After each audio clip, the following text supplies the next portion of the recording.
This is the fourth chapter of class 8 communicative English literature book, and the chapter name is Integrity Put to Test. This is basically a poem. तो आज हम पढ़ेंगे integrity put to test. ये एक poem है और integrity का मतलब होता क्या है?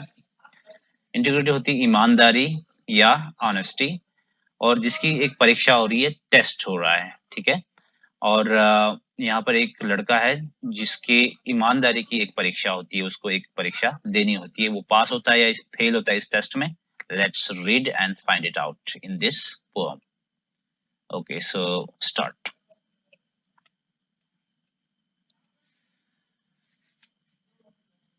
A youngster at school, more grave than the rest, had his integrity put to the test. Youngster होता है लड़का, एक छोटा सा बालक, ठीक है। यानी कि यंग जो लड़का हो या लड़की हो कोई भी, बट यंगस्टर हियर जो कि यहाँ पर एक लड़का है, वो एक स्कूल में है और मोर ग्रेव है, यानी कि बहुत सीरियस है, गंभीर है, देन द रेस्ट। और जितने भी उसके फ्रेंड थे उनमें से सबसे ज्यादा गंभीर या सीरियस ये लड़का था, ये एक यंगस्टर, ठीक है।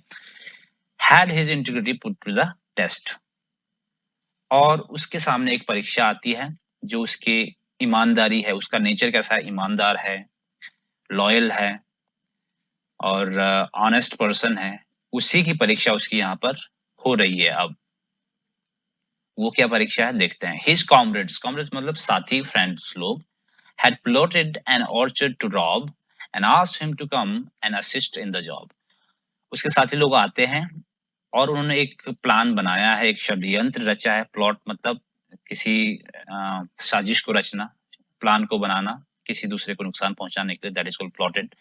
और प्लॉट क्या था कि एक जो गार्डन है, ऑर्चर्ड है, उसे लूटने का, ठीक है। रॉब होता है लूटना।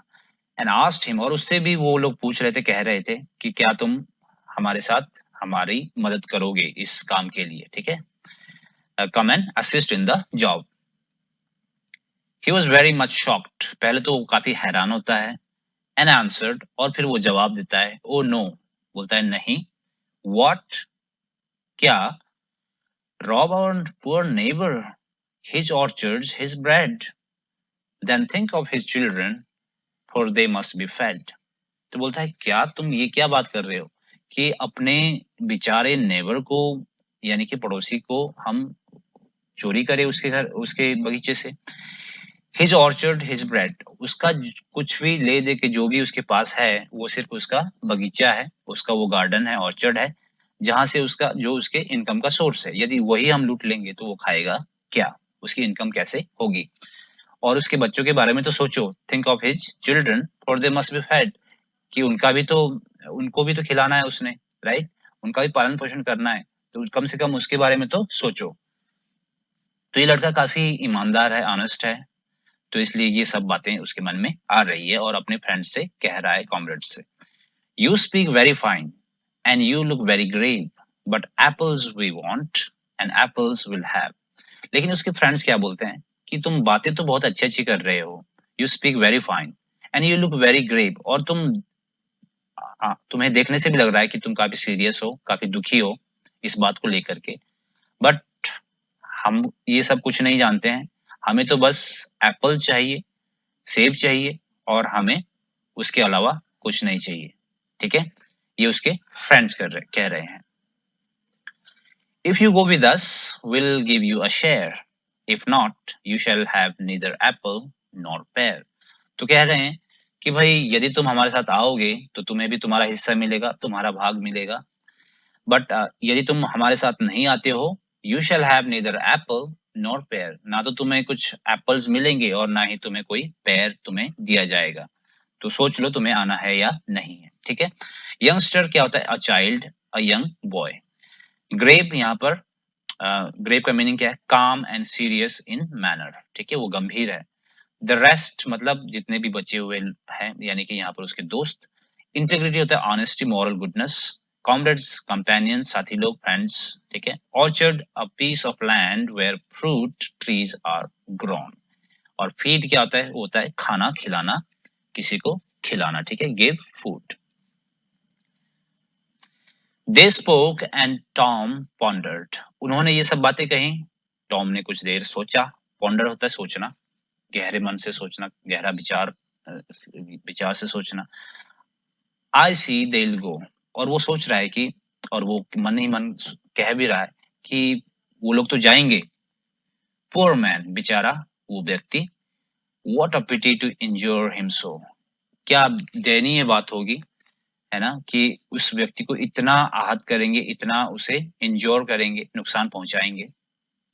पुअर मैन, बेचारा आदमी, I would save him his fruits if I could, but staying behind will do him no good. बोलता है कि यदि मैं चाहूं तो मैं उसके फल को बचा सकता हूं, ठीक है।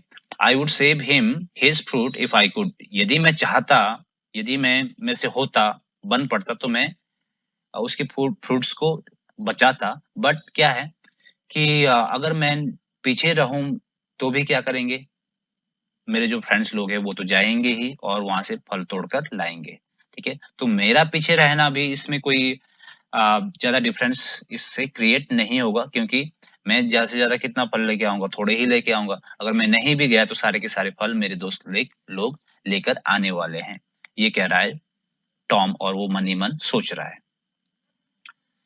If this matter depended alone upon मी, तो बोल रहा है कि यदि ये मैटर, ये बात सिर्फ मेरे तक ही सीमित होती, सिर्फ मेरे लिए ही होती, तो his apples might hang till they dropped from the tree, यदि मैं अकेला होता, मेरे तक ही ये बात होती, मेरे ऊपर ये बात होती, तो मैं क्या करता, उसके एप्पल्स को मैं सेव करता, क्योंकि मैं डिसाइड करता कि मैं उसकी एप्पल्स को चोरी नहीं करूंगा। बट ये बात मेरे तक नहीं है, मेरे फ्रेंड्स लोग हैं वो तो नहीं मानेंगे, and they will go and they will get it. So लेकिन जहां तक मेरी बात है, तो क्या होता है कि जो एप्पल्स होते वो हैंग करते ट्रीज पर, वैसे की वैसे मैं उन्हें नहीं तोड़ता। वो मन ही मन ये रीजन दे रहा है, आर्गुमेंट सोच रहा है, ठीक है। But since they will take them, तो बोल रहा है कि वो तो ले जाएंगे मेरे फ्रेंड्स, तो ये सब छोड़ने वाले नहीं है, I think I will go too, तो मन बनाता है कि शायद मुझे भी जाना चाहिए। He will lose none by me though I get a few, तो बोलता है कि जो ही मतलब यहाँ पर ऑर्चर्डिस्ट है, जिसका वो बगीचा है, ठीक है, उससे उसमें क्या होगा, क्योंकि वो ज्यादा थोड़ी लूज करेगा, वैसे भी अगर मैं नहीं गया तो सारे के सारे मेरे फ्रेंड्स लेकर के आने वाले हैं, ठीक है, कोई much difference it will not make. तो बोलता है he will lose none by me though I get a few, यदि मुझे कुछ मिल जाए तो इसमें कौन सी बड़ी बात है। His scruples thus silenced, Tom felt more at ease and went with his comrades the apples to seize. स्क्रपल्स क्या होता है, मॉरल प्रिंसिपल्स होते हैं, जितने भी उसके अच्छे विचार थे मन में, जितने भी एथिक्स थे उसके, ठीक है, अच्छे विचार थे, वैल्यूज थे, वो सब क्या हो जाते हैं, साइलेंस हो जाते हैं, चुपचाप रहते हैं, ये सब रीजन काम करना बंद कर देते हैं, और टॉम को अब थोड़ा सा ईज, कंफर्टेबल महसूस होने लगता है। इससे पहले वो काफी गंभीर था, परेशान था, क्योंकि वो उस ऑर्चिड्स के बारे में सोच-सोच कर परेशान था कि उसकी फैमिली क्या खाएगी, बच्चे क्या खाएँगे। लेकिन अब ये जो मॉरल प्रिंसिपल उसके माइंड में आ रहे हैं, इससे उसका जितने भी रीजन्स है वो सारे साइलेंस पड़ते जा रहे हैं, और वो अपने आप को कंफर्टेबल महसूस कर रहा है।